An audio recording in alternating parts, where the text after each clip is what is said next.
Okay. Okay. Hi there, everyone. I think we're on together, Youri. Yes. Surprise, surprise. I know our audience is used to having Youri on his one-on-one channel do all the interviewing. My name's Emily, and of course, you're all familiar with Youri of One-on-One. I came across a little blurb that I thought Youri had. Maybe I was wrong, asking if there was anyone out there who would like to interview him. And it's always been a dream of mine. This is on my bucket list to interview an activist. Yay, with this new technology, new to me. And I just seized the opportunity. So just a little bit of background, but we both attend the Canadian Foreign Policy Institute Hour weekly, religiously. It's my church, by the way, so I'm sure it is for you too, Yuri. So Exactly. that's where we've met. We've probably been familiar with each other for about the last year or so. And then Definitely. I have looked at some of your one-on-one interviews and they are marvelous. That series is amazing, very impressive. So a little bit about me, and then we're going to plunge into, I've got a series of questions I'm going to ask Yuri. I'm a longtime activist myself. And I'm waiting for capitalism to wither away. I'm waiting for the withering of the state. And I come by it honestly. I was born to parents who believed that the state was going to wither away. For all of you people who was introduced to the literature of that person, Karl Marx, 150 years ago or so. So I'm really interested in doing some interviews to see what shapes activists, what keeps them going, what shapes them, what keeps them going, and where they see the pitfalls and the opportunities are in the future. So that's basically the structure of our interview here. And then at the end, we'll just summarize things with words of inspiration from Yuri. Does that sound reasonable? Sounds great. A big task, but yeah, I can do that. Excellent. Okay. You're trusting me to guide you by gently by the hand, by the way. Okay, so first of all, I'd like to know about your background. And specifically, not specifically, generally, but the specifics are up to you, is what when you were growing up, what was your worldview? Good question. I think my background is well. I would say always from a very early age. I was always very much like a lefty history buff.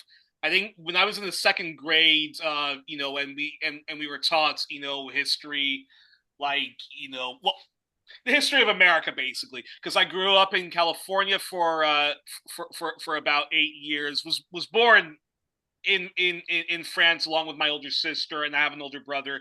But then we moved to the U.S. When I was quite young, from I think 94 and 95 till 2000 or 1999, and then but when I was growing up in the second grade, we were taught American history, and I was already just quite like obsessed with the subject. And there was a period of time where I was only reading nonfiction books or children's books that were about nonfiction subjects like Martin Luther King Mm. Jr., civil rights movement.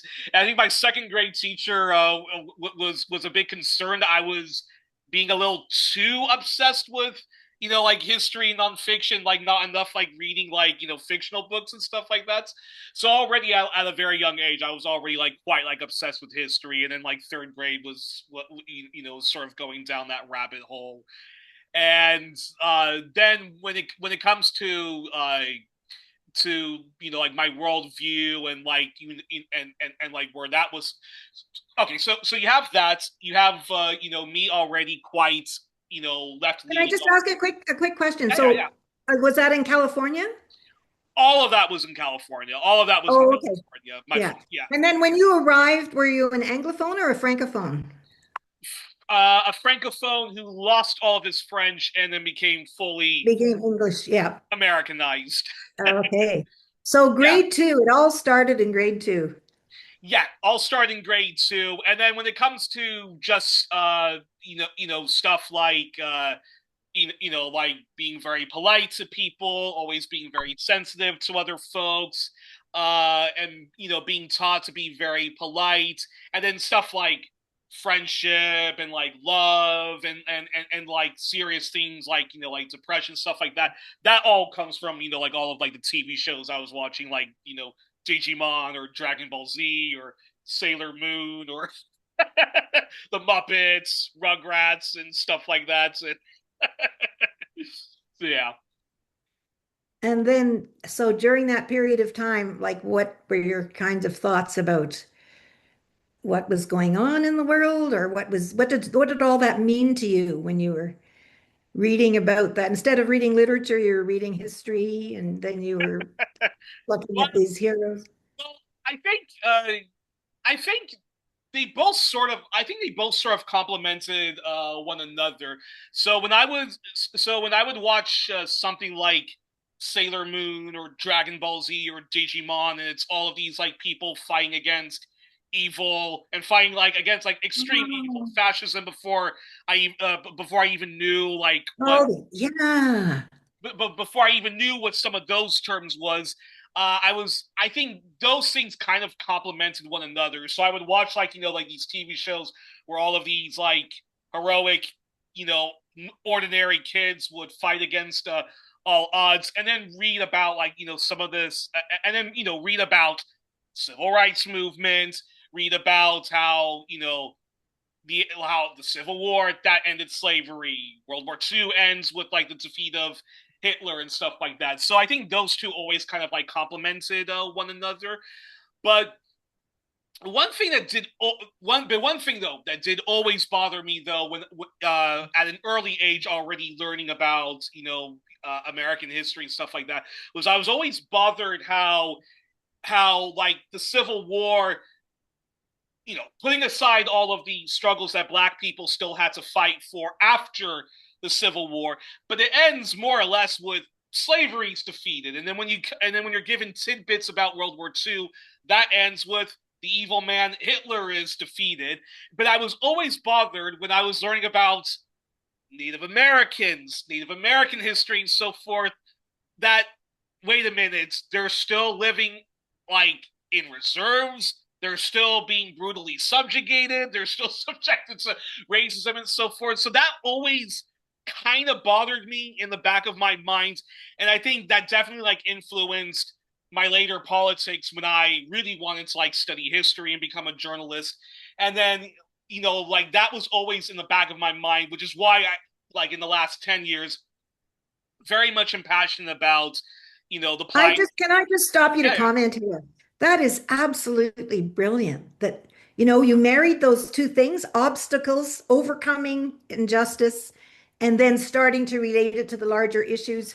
And then it sounds like you were surprised. Well, why isn't all that overcoming happening in real life?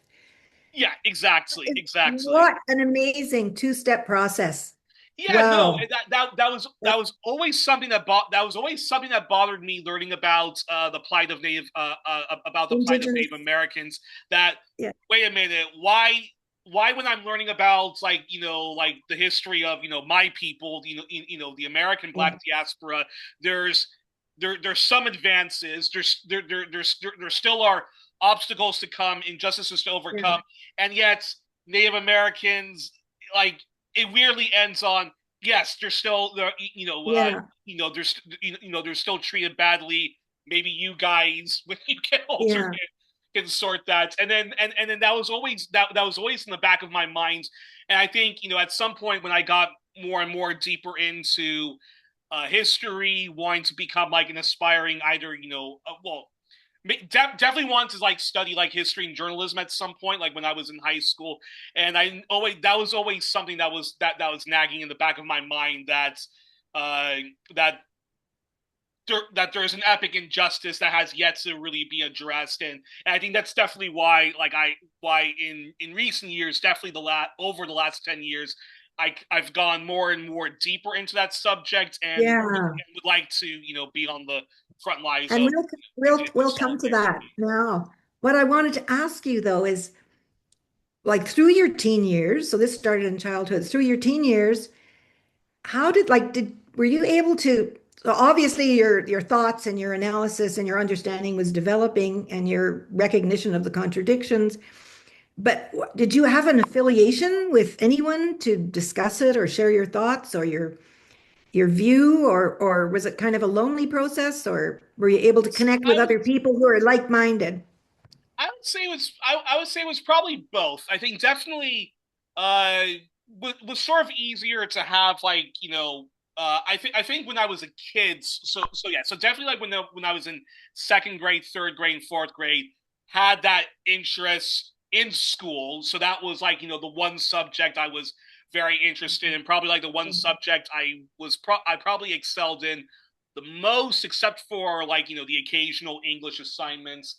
But and then, when it comes to like being obsessed with like, Pokemon and Digimon and Dragon Ball Z, like, could do, could have that world with some of my friends and have that not clashing with like, my Yeah, siblings yeah, and so forth. And yeah, then I think like as I got older, like when we moved from the US to Belgium. Spent a year at the European Montessori School in Waterloo, and then after that, went to the International School of Brussels. I think that was when certainly, in middle school where I were, found like a passion and got more and more interested in history. And I think, yeah, and I think in the early years when it came to that, I could definitely talk with my teachers about it and be quite interested and sort of right. and sort of develop a bond with them. Could definitely talk with my parents about it. Both of my parents were very left leaning. I would, although unfortunately, I think as I get older, I've become more and more radical, and sometimes that completely clashes with them. But that's a whole another Yeah, story for another day. yeah, But yeah, but yeah, I think when it comes to being kind of like a little too nerdy and obsessive about a topic like history, which of course that's where you're in like, like that's where you get into yeah. like political conversations and stuff like that. If I didn't have, friends to sort of be able to engage with that subject with, apart from the occasional political conversation, I at least had like a lot of Yeah, adult figures that I could yeah. be as, nerdy as I wanted to be, as interested as I wanted to be without, Yeah, that's so being cool because it hardline. sounds like your consciousness was being raised in California, and then it could be reinforced because there's some parts of the world you might have gone to where it would have been okay. Yuri, you think too much. What's wrong with you? Do your Yeah, homework. yeah, Stop yeah, yeah, thinking. yeah, Stop thinking. But when you yeah, went to yeah, the yeah, international definitely. school, it was good to think. Yeah, Thinking was no, no, no, good. and I've definitely and definitely fault you. I definitely ran into that a lot. Where sometimes it's like, where sometimes, teachers definitely like encourage you. Oh, you should be more interested in that. Go do something with that in the future. But at other times, I found myself often being an outsider that had to sometimes self censor myself when it comes to like, my obsessions and like wanting to be like as outspoken as I wanted to be. And so, As a teenager, you're thinking, or as a young adult, or oh you yeah, started you both, being a little yes, bit selective about where you reached out for to have affiliations, right? exactly. Yeah, can you tell me a bit about that? So when what was you were clever to do that at a young age. Very good.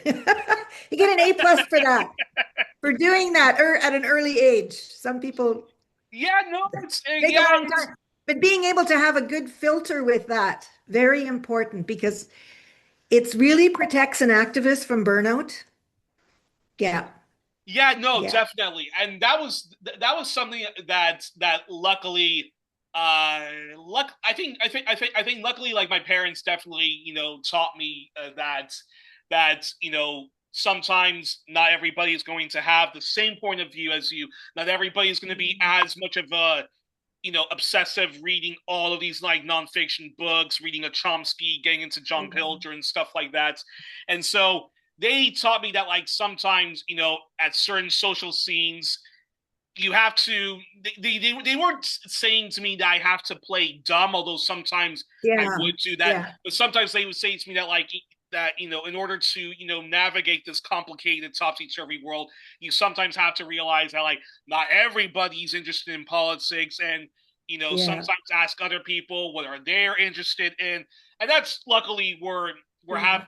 we're being interested in like music, movies, or even like when I was a kid, if you watch these television shows, cartoon shows, or something like you know Buffy the Vampire Slayer, so forth. There's other people that's gonna like that, so you can sort of converse with Yeah. that, Yeah. and then keep this other worlds, you know, alive. Yeah. So yeah, You know that's what? my When you talk about navigating that, where to go and where to not to go, it makes me think of activists as artists, right? Because yeah. there's no script about who to, if you think about, sometimes I've fantasized as a young kid. I thought when I used to go to the churches in my neighborhood, which my parents did not appreciate, but I went for the cookies and the milk, whatever, the Sunday school. And I used to think, oh, I'd hear these preachers, and I think, I want to have that. I'd like to stand up and just preach to this congregation who have to sit there and listen to me, right? That's But being hilarious. an activist is an art because you don't have that committed people who are going to just listen to what you have to say, regardless what, they're not your bought and sold our audience. I shouldn't say that. Sorry, they're Exactly. probably Exactly. people may find that offensive. But anyway, but yes, so it tells when you're describing that, it makes me think of activism as an art form. Excellent. That's yeah, Exactly. good idea. Exactly. That is a And good idea. no, yeah, and I think, but it also taught me that, and I think sometimes the best of the left can, I think sometimes the best of the left often finds themselves in this, having this problem where sometimes you can be one of the most well-informed leftists and be very passionate about it, so you do engage in activism, or you do want to become like a journalist, or you do want to be that sort of token lefty, professor either in university, or that lefty, inspirational teacher, and so forth. And sometimes, I notice this with the left, that they sometimes are very impatient when others aren't as informed as they are, have not like gone from level Trotsky to level, I don't Oh know, yeah. Stalin and so forth like that, or from like level Chomsky to Michael Parenti. And sometimes leftists get very, very impatient at people. And then like I sometimes think to myself, oh, I really wish that they had someone who taught them how to like navigate that, because like with my parents, they would teach me like, when you go to certain parties, sometimes just like, like ask people what their interests are. And then okay, they're probably not going to be like all interested in history, but you can talk to them about like music, and then maybe you can sort of like say, hey, did you hear that System of a Down song, or that John Lennon song where it talks about like all this anti-war stuff? And then that's where you kind of start like Yeah. you can, and then that's where you can sort of say like, okay, this person's very left leaning, or this person only likes the music on a very superficial Yeah. level. My parents taught me how to. I think my yeah, I do credit a lot my parents on like how to like navigate the topsy turvy world when you are Yeah. kind of like an outsider, or like a lefty nerd and stuff like that. Yeah. And I So do think that like a lot of like other leftists could learn from that, but some yeah. just I think it's an ongoing. You have to, I can't, I've struggled with that all my life for oh sure. yeah, I just want to again kind of move along here from those beginnings of your experiences in California, and then going to the international school and seeing the injustices in the world. At what point did you start transitioning to the I word, the imperialism? Like when did that whole concept start? How did that progress and enter into your thought process or your analysis or your understanding? And what were I some of the think things that kind of influenced that? Or was it gradual or? yeah, I would say it was definitely gradual. I think yeah, I would. Maybe the word imperialism didn't enter my lexicon until at a much later age, like when I was Oh, in like when I was in high school. yeah, yeah. But I was but So I what was were the precursors then? What were the precursors to oh imperialism? I was very young when the Iraq War happened. I was very young when the Iraq War happened. I must have been fifth. Yeah, I must have been fifth grade going on sixth grade, or sixth grade going on seventh grade. One of the two, and was just very much inspired by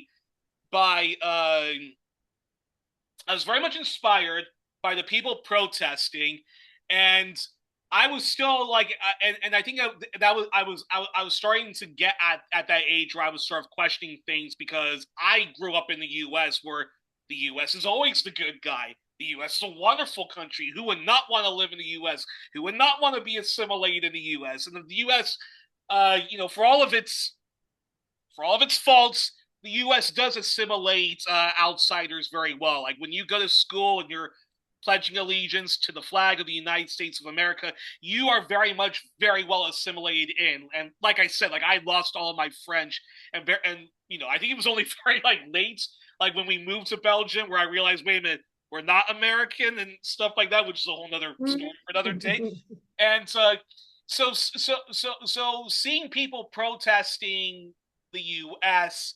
and like, oh no, this war, we're not in the right. This is not like us freeing the slaves. This is not Oh, us freeing the world from Hitler and yeah, stuff like that. Even if there may have been, elements of truth, like Saddam Hussein yeah. not being a Democrat and stuff like that. And I think seeing like like my parents sort of like like objecting to it, I think definitely had an influence on me. But instead of just like saying, well, I'm against the war because mommy and dad, you're against the war, I was lucky enough to fall upon, when I was at a friend's house. I was lucky enough to fall upon one of Michael Moore's books, "Stupid White Hmm. Men and Other Sorry Hmm. Excuses for the State of the Nation." Yeah, And I think yeah, and I think it was, yeah, it was definitely reading that book, seeing how many people were protesting against the war, and the fact that Bush and his yeah, axis of evil continue the war despite all of the massive protests that was going yeah. on globally, including in Belgium at the time. And I think, yeah, and I think like that, and That watching. is so impressive. And I've heard other people talk about that. The one Yeah, particular yeah, yeah. book at the right time, right? Oh yeah, Yeah, definitely. yeah, And then it was watching, Bowling for Columbine, which sort of radicalized me to be at the time just I didn't even really know what left was, but definitely liberal, and the kind of yeah, liberal that I know we should not but yeah, liberalism and leftism sometimes does overlap. So I was definitely yes, kind of, what people would call a yeah, liberal leftist, certainly by yeah, American yeah. standards. And And then how about so that was probably leading you to take a critical look at capitalism then after uh, Michael Moore and that music.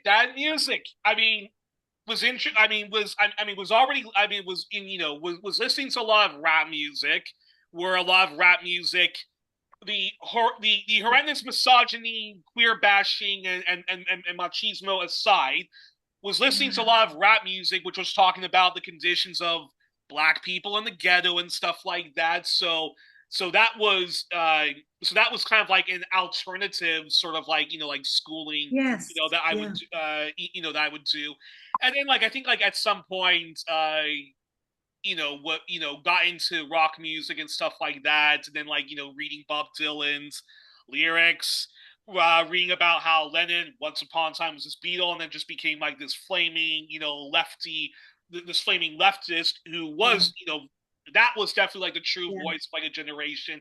I think all of that kind of also influenced my worldview, and it was just at the time where you know people forget that bush bashing was almost kind of like a subculture within itself. So there, Yeah, so you had bands like System of a Down that were using their yeah, music to, and that was yeah. kind of also influencing my worldview. So, so in fact, I didn't even just realize this until now because you're asking like where did some of my early worldviews and like my values come from. So if early in my life, second grade was like reading sometimes nonfiction and then being influenced by like Digimon, Sailor Moon, and Dragon Ball Z, I think a version of that was already happening in my adolescence Mm, with reading yes, Michael Moore's books, and then yeah. listening again, and then listening to like Dylan or the Sex Pistols over here, or John Lennon over here, or System of a Down over here, or Marilyn Manson, etc., etc. Youri, this is so, I'm personally finding this very inspirational because the role of pop culture, yeah, to know that the role of pop culture is out there influencing young people is just that warm. I just love hearing this. Thank you for the gift. Thank you for this beautiful gift. You're welcome. You're welcome. Awesome. Yeah. And then you moved along and just coming to where you started thinking of yourself as, well, this capitalist system's not working. Where you made that shift, you're saying the left and the liberal overlapped, and then, or have you made that shift? Maybe I'm an assumption that you haven't uh, made that shift. well, it's really interesting that you mentioned that. I think when it came into when it comes to like political philosophy, then where I identified myself and where I kind of got into the rabbit hole of leftism, which I think gradually, I think kind of like almost like every year or almost every period was always becoming more and more radical. So I think I definitely identified myself as being a liberal, yeah, yeah, liberal for the U.S. standards, which basically meant, but yeah, a liberal more or less. Like Yeah. Republicans, like Republicans are all evil. Democrats can do no wrong. If everybody just voted Democrats, everything will be all hunky dory. I think when I saw uh yeah, so I remember the rise of Obama, and I remember not liking Obama already from the get go. I thought he was my reaction to Obama was that he You're was a boring. frozen there. Oh, one moment. Oh, hold on. Repeat that because the last couple of sentences were frozen.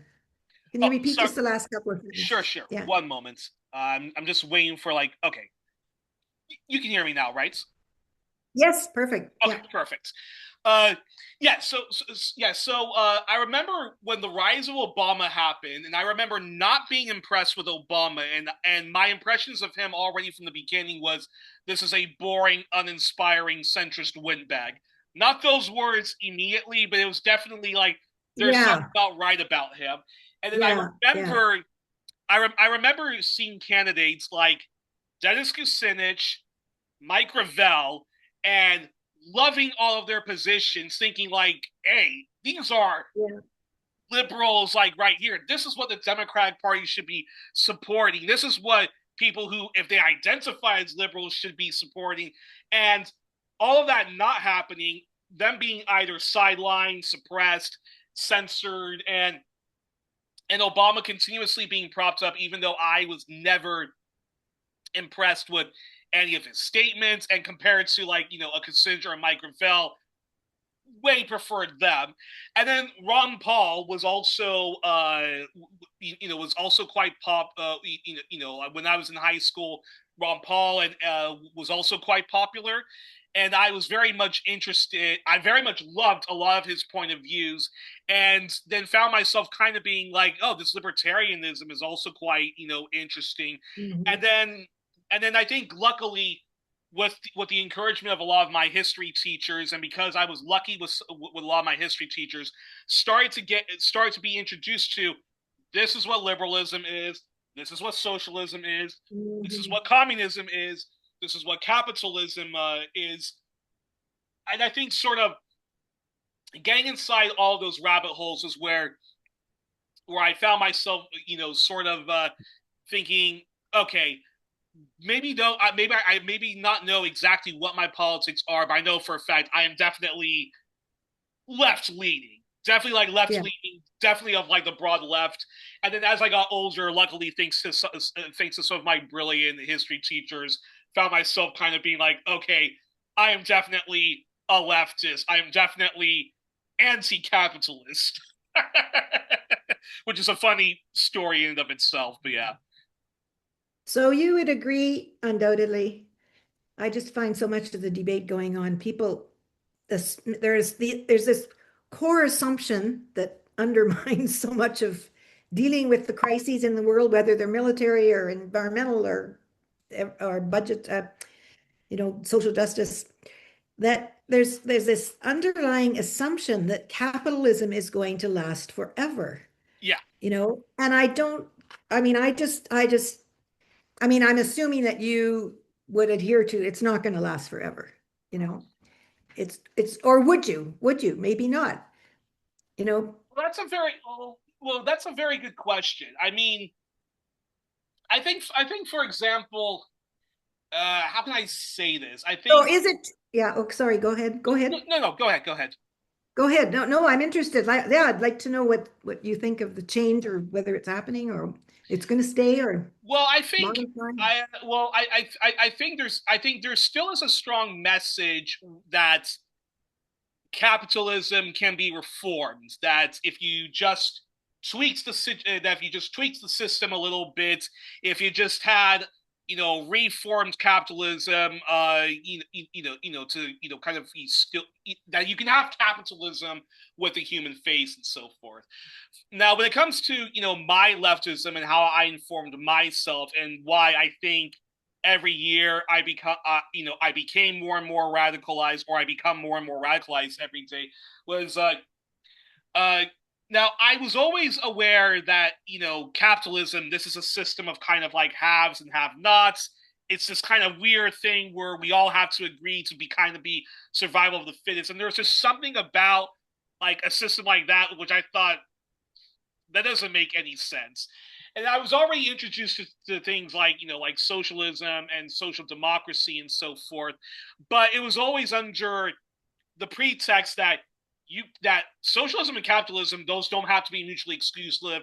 You can have socialism in the capitalist system, and socialism just kind of like makes sure that like there is no rampant inequality, and that we can Mhm. all the kind of stupid expressions like an all like a rising tide lifts all boats and stuff like that. So I would always hear that kind of like capitalist messaging, and that you can just reform it and so forth.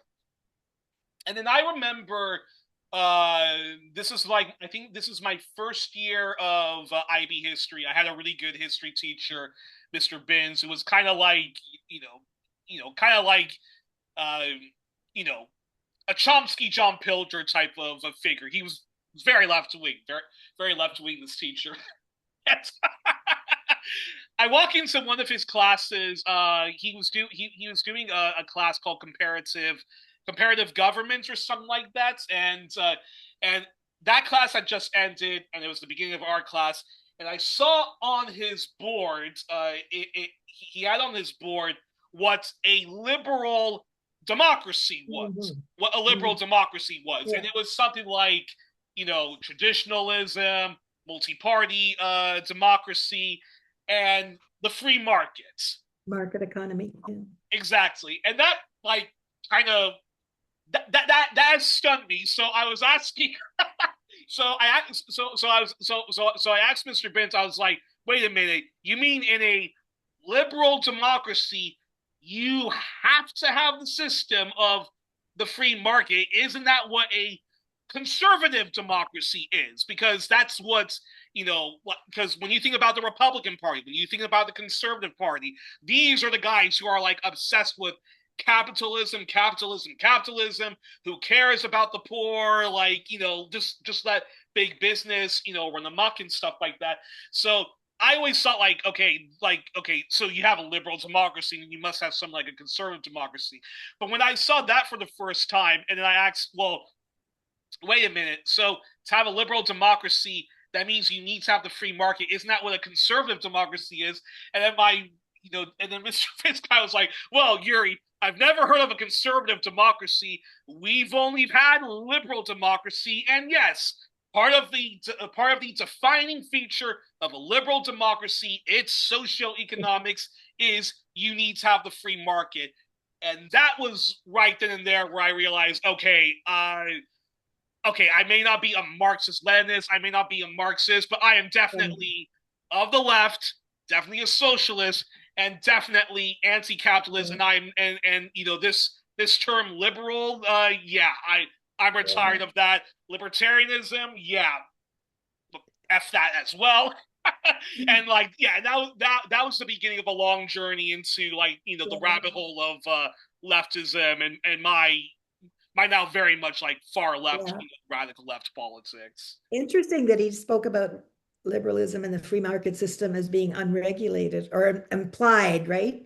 That it's unregulated. Anyway, that's another Yeah, thing. yeah, yeah, So yeah. given that, yes, you think we are changing, right? The format, like what capitalism is, it's changing.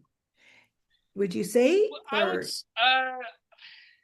Well, that's the like, thing. That's the thing. This kind of goes back to your question about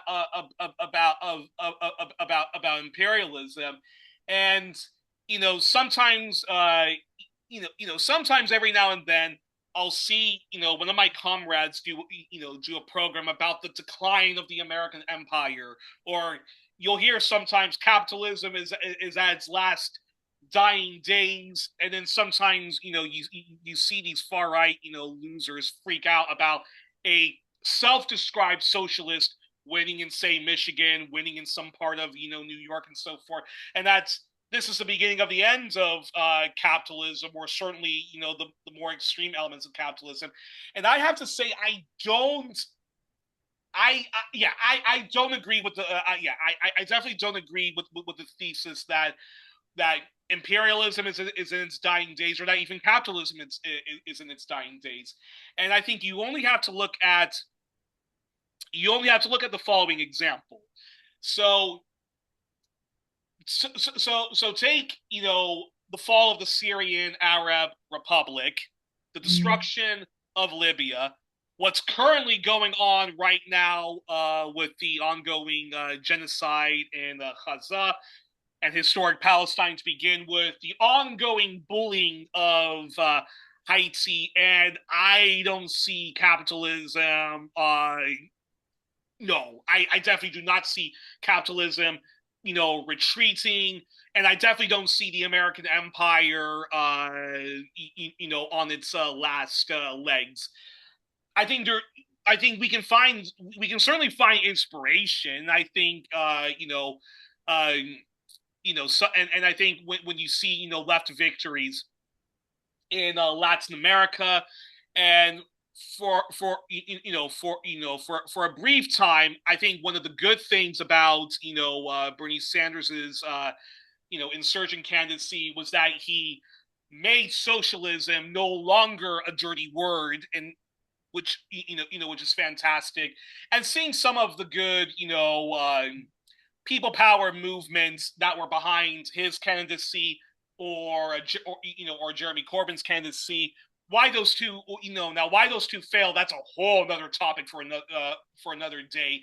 But you then see, there's that positives, but then you see how the Corbyn project was destroyed. Now Corbyn himself made a lot of mistakes, made a lot of own goals, but that's another topic for another day, which I've covered many times on 1+1.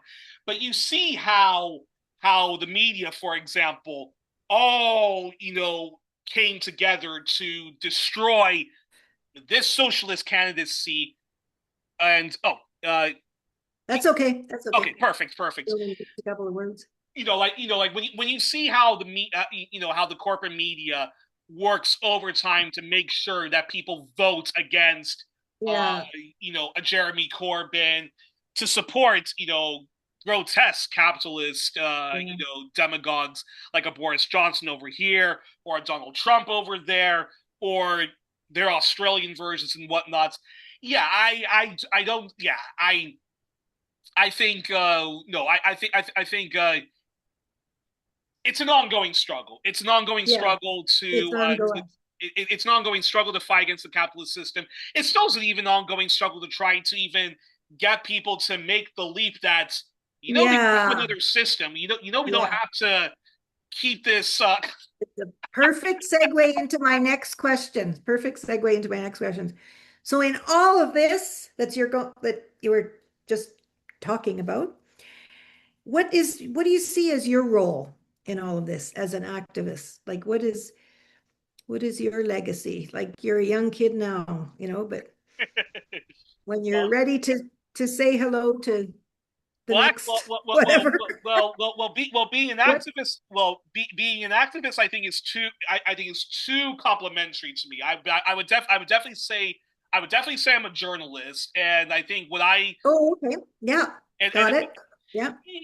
yeah, because when I think of activism, when I think of our wonderful comrade Eve Engler, or someone like Bianca Mugeni, somebody like Jasmine Pearson, or some of our comrades in the U.S.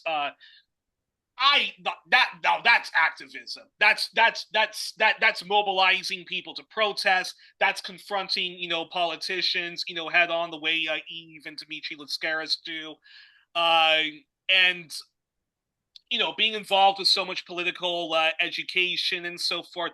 Like that's Okay. like that to me is activism, and that's like Maybe frontline activism. I'll roll that back because I could just beat that with you for an hour, but we won't go there.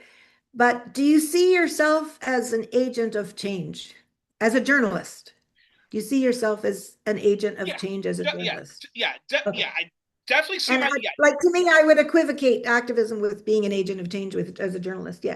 I So know I know my friend Solomon Kamajan of Your World News. That's the tagline for that program is that journalism and activism are not mutually exclusive. So I definitely see where you're coming from. yeah, yeah. Anyway, just my own bias. So you see your role in all of this is to continue as a journalist.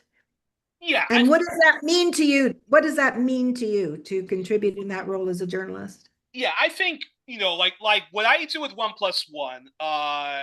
So I definitely see myself as a journalist, and then what I try to do with 1+1, because since I unfortunately am unable to be a frontline activism, because of the location of where I'm at, because I'm not where a lot of my comrades are, be it in Canada, Australia, the US, and so forth. And what I try to do with 1+1 is, for me, 1+1 is my way of trying to contribute to the anti-imperialist movement, the broader left movement, and so forth like that. Because we cover imperialism at 1+1, we cover queer liberation, we cover the black struggle, the plight of Native Americans, and the fight against settler colonialism. And I think what I try to do at 1+1, which I always describe as being a current events program and a history program, is to hopefully, in the small world I orbit, hopefully, friends of mine, or people watch 1+1, and if they weren't radical to begin with, hopefully they'll educate themselves. So they'll look at the links that that I often leave in the pinned comments section, and start to decolonize their minds, and hopefully fall in the rabbit hole of radical leftism and so forth like that. Oh, And Yuri, and Yuri, because I'm here's a bouquet of flowers. and because I am so angry at the avalanche of injustices in this world, for me, 1+1 is an outlet for me to try to contribute to Mhm. hopefully Mhm. to hopefully changing the world, for so hopefully building a better world, hopefully informing people, hopefully decolonizing people's mind. And if people are already radicalized, I only hope that if they see an episode of 1+1, they might unlearn something, and yeah, and So, yeah, so that's what I trying to do is like inform people and hopefully they use that to yeah wave the baton. That's fantastic. So a couple of more questions, just not too many more. So in light of that, is your work as a journalism to enlighten people? I love that, decolonize their minds, dealing with LGBT issues and injustices and racism and so forth. That in light of that, for you as a change agent journalist, as a journalist, okay, where do you think, where is the biggest resistance to this kind of change that you aspire to? Not Where's within yourself, but just kind of out there. Where's the resistance coming from? oh where's the resistance coming from? Well, look, I mean, that's the thing. Luckily, there is a resistance. I think sometimes it's very easy to. I know for a fact that it is very easy sometimes to get very depressed and down the dumps. And I know that there are other people, who like me, they might not live where all the action is at. They might live in a small town. Sorry, I think I asked that question wrong. Oh, What I'm saying, like, you're here making, educating, decolonizing minds, as you say, I just love that.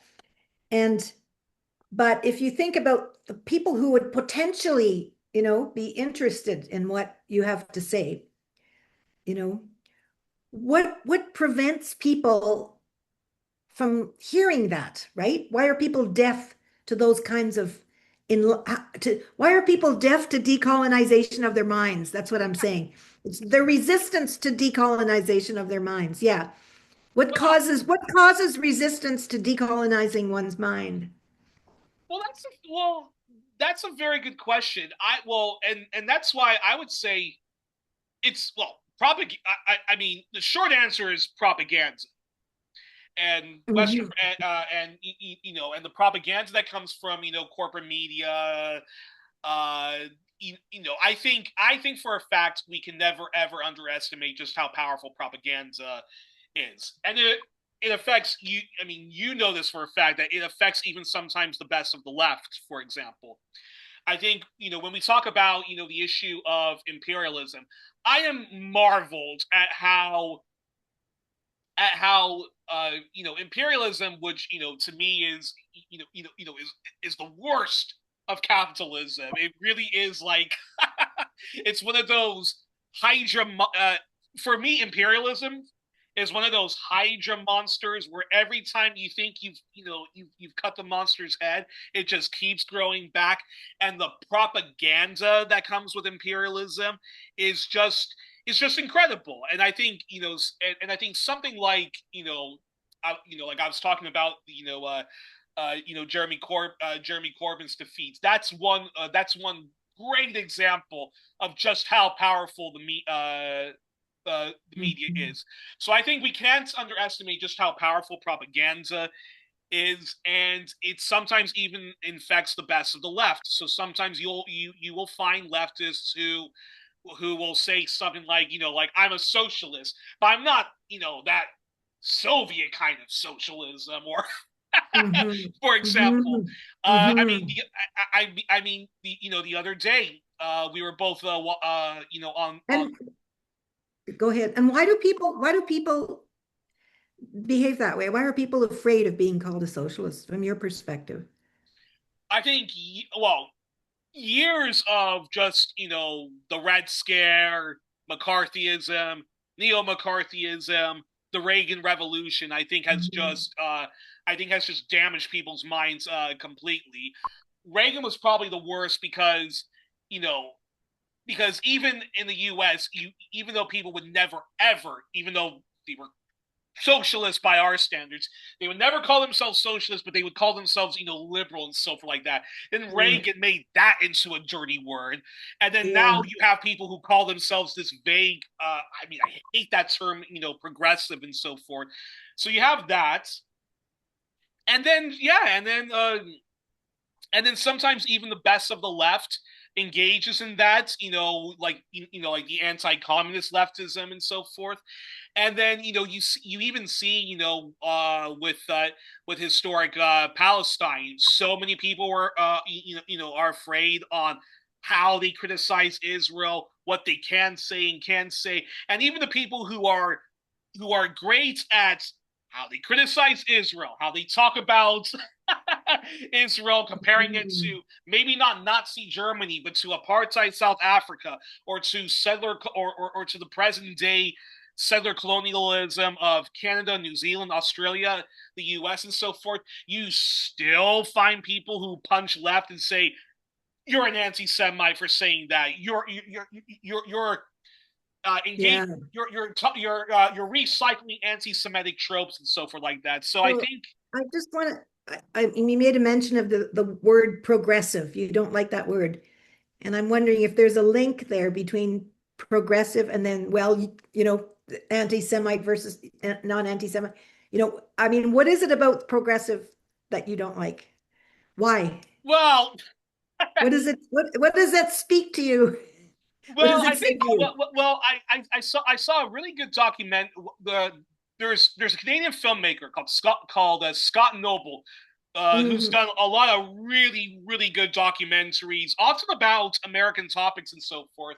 And he's done some great documentaries on American history and the present day.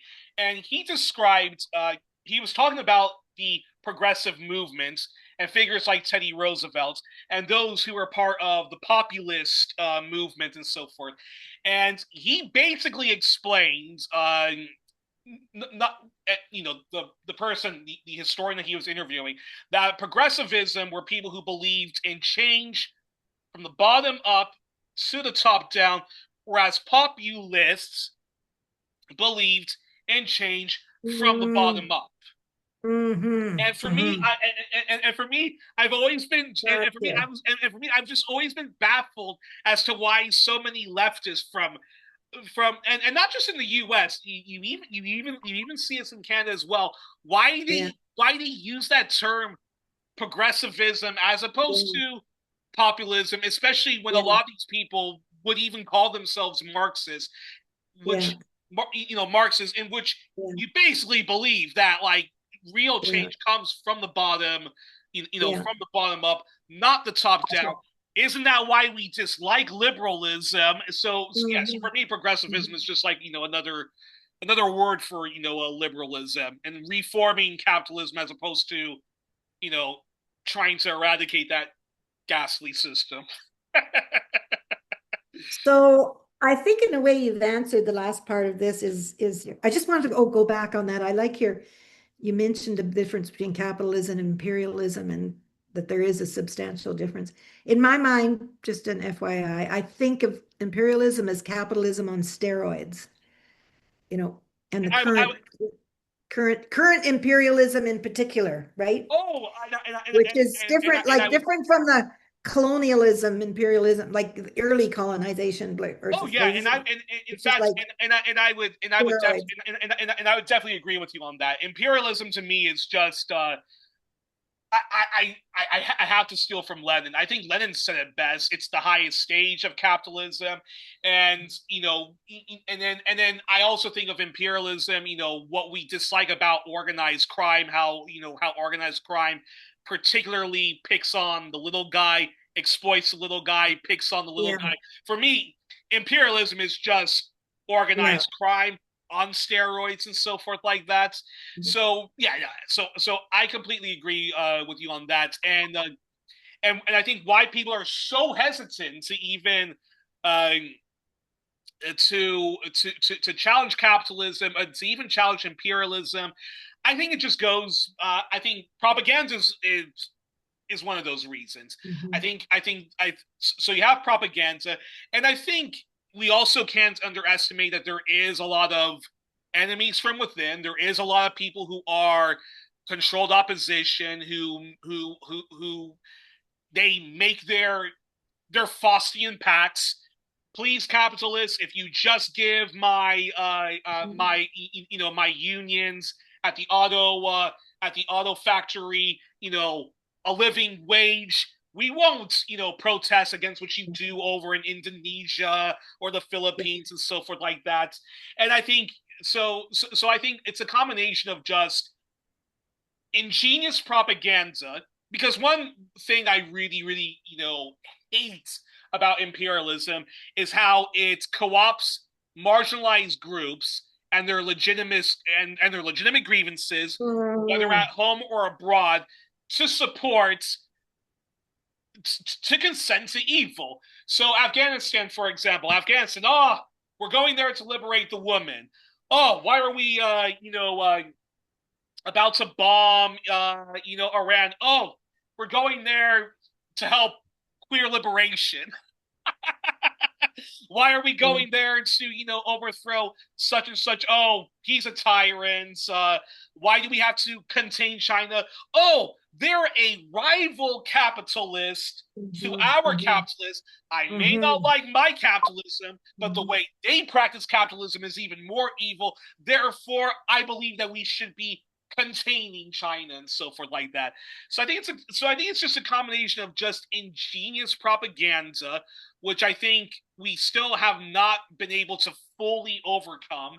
And I think every time we manage to, eradicate one propaganda, a new one just keeps coming out. And I think, and I think there's a lot of self-McCarthyism. There's a lot of people who self-police the left. Some I think do it with good intentions. I think other people are just, enemies from within. They're, controlled opposition. They make this Faustian pact, and others, they're so caught up in all of the neo McCarthyism that goes on that I have to criticize, for example, I have to criticize the Chinese leadership because I'm a good person like that. Look at me, I can criticize the Soviet Union just like I can criticize America. I'm a good person like that. I think there's a lot of just those like annoying trends. And I think that's how capitalism I think has managed to survive all these years. That's Mhm. definitely why imperialism, which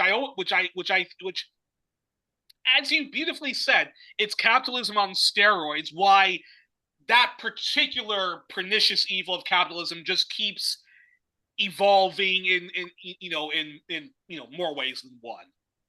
I love the way you say co-opting marginalized groups because I've been around a long time. I was there when my parents were being harassed by the during the McCarthy era in the 1950s, and I was a kid, but anyway. Yeah. But that co-opting marginalized groups, like that is huge in terms of resistance to change. So last question, and then we'll wrap it up. This has been so enlightening for me. Is given that, as you say, you talked about I got you to talk about your role as a journalist.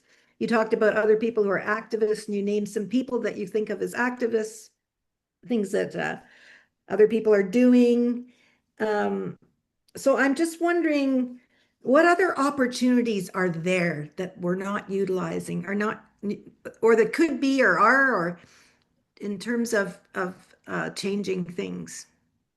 What other opportunities that Well, I we're think. not? Well, I I think. mean, yeah. Anyway, I'll leave it open. I'll leave it wide open. I Yeah, don't yeah, want to yeah. Well, I think. put you in any direction yet.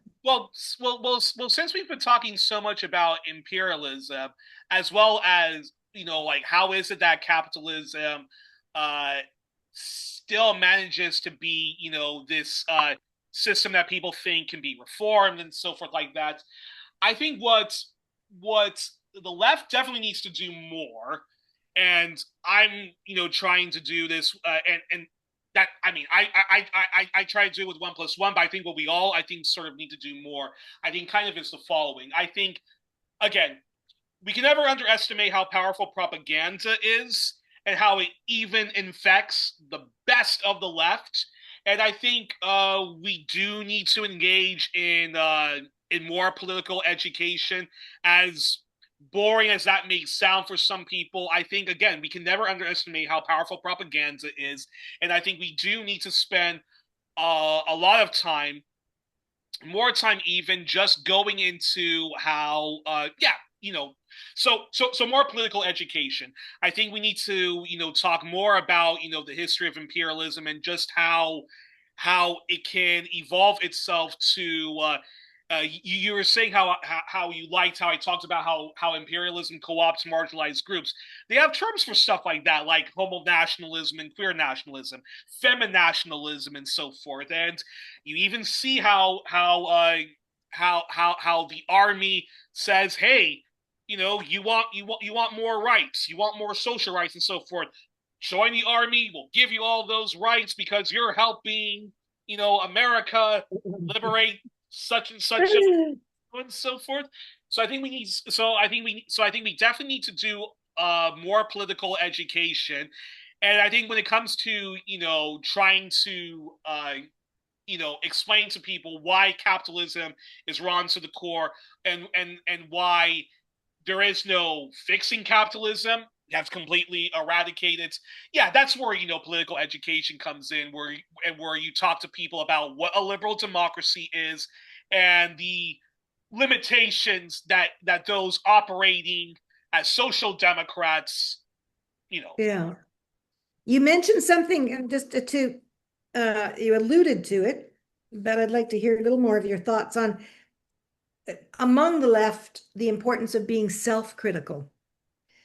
Like I put self-critical down. I can't remember how you said it, but in terms of reflecting on who we are, what we are, as probably as individuals and Yeah, also so as an entity or yeah. So combining political education and self-criticism in a way they go together, don't they? yeah. Really?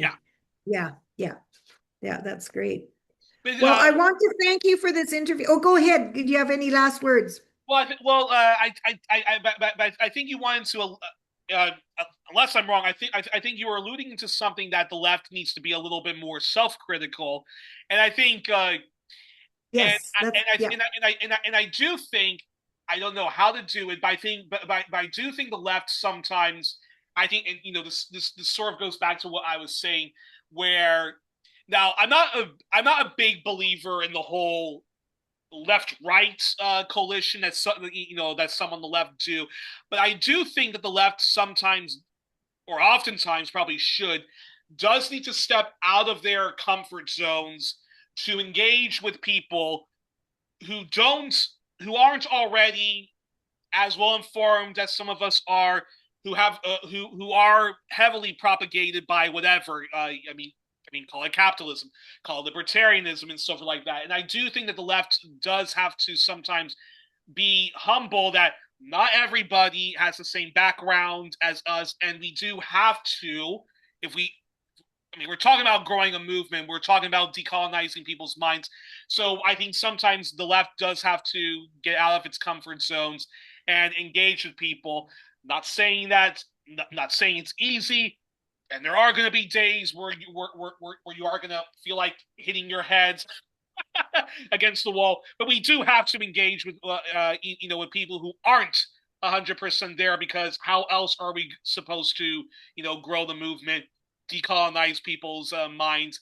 And that's where sometimes we have to be a little bit careful when it comes to how we engage the people, because sometimes if we're already like, well, if you already don't agree with me, F you and so forth like that. That's not good. That's not a way to try to To convert people build a to movement. Yeah, cause. to build it. Thank you so much. We've come to the end. Really, And I'm just, yes, it's been wonderful. It's been wonderful. I know we could talk for hours, but I exactly. did want to keep this within an hour because I find if there's videos that longer than an hour, people stop watching them, But anyway, so that was the reason. And also, it's just been wonderful to get to know you better. I'm Thank you. amazed. You're beginning with this. I picture you, a little kid in California learn an ESL student because you're francophone and you're learning English and a little nerd there I can see you and, and then your transformation as you went along in Montessori school and your international school and your awakenings and being vitalized by Michael Moore and following up with your other actions and your wonderful uh, vocation now of being a journalist. The world is grateful. I'm saying that on behalf of the world. thank you very much for that. Very grateful to have you here and also your thoughts I'm just so impressed with your, coining of phrases and your thought process. And it's been a privilege, an absolute also want to privilege. say, before we close, thank you very much for this, Emily, because very recently, 1+1, we recently had a week or two ago, we recently had our 400th episode, and last week we concluded a very long series where we covered the entire African continent with Abayomi Ezekwe of Pan African Newswire. So thank you for this as a way to celebrate those two milestones. Thank you. And as I look at it now, I wish I would have combed my hair a bit better, but live and learn. Oh, it's fine. It's fine. So we'll cut the recording and we'll have a little conversation afterwards about dissemination. Thank you Fantastic. so much, Uri. Likewise.